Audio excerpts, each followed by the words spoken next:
ஒரு சிறிய கிராமத்தில் ராமு என்ற சிறுவன் இருந்தான். அவன் மிகவும் சோம்பேறியாக இருந்தான்.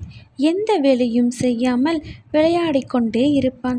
அவனுடைய பெற்றோர் அவனை எவ்வளவோ சொல்லியும் அவன் கேட்கவில்லை. ஒரு நாள் அந்த கிராமத்திற்கு ஒரு வயதான ஞானி வந்தார். ராமு அவரை பார்த்து, நீங்கள்தான் இந்த ஊரின் பெரிய ஞானியா? எனக்கு ஏதாவது ஒரு மந்திரம் சொல்லுங்கள். அதனால் நான் கஷ்டப்படாமல் எல்லாவற்றையும் பெற வேண்டும் என்று கேட்டான். ஞானி சிரித்துக்கொண்டே, தம்பி, மந்திரம் எல்லாம் இல்லை, உழைப்புதான் உன் வாழ்க்கையை மாற்றும் மந்திரம். இதோ இந்த சிறிய செடியை பார். இதை நீ தினமும் கவனித்து வந்தால் இது பெரிய மரமாகி உனக்கு நிழலும் கனிகளும் கொடுக்கும் என்றார். ராமு முதலில் தயங்கினான். ஆனால் ஞானியின் வார்த்தைகளில் இருந்த உண்மையை உணர்ந்தான்.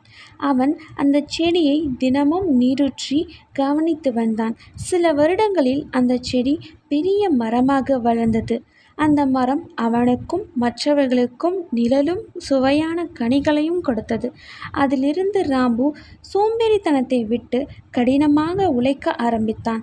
அவனுடைய வாழ்க்கையும் சிறப்படைந்தது. முயற்சியும் உழைப்பும் இருந்தால் வாழ்க்கையில் எதையும் சாதிக்கலாம். சோம்பேறித்தனம் முன்னேற்றத்திற்கு தடையாக இருக்கும்.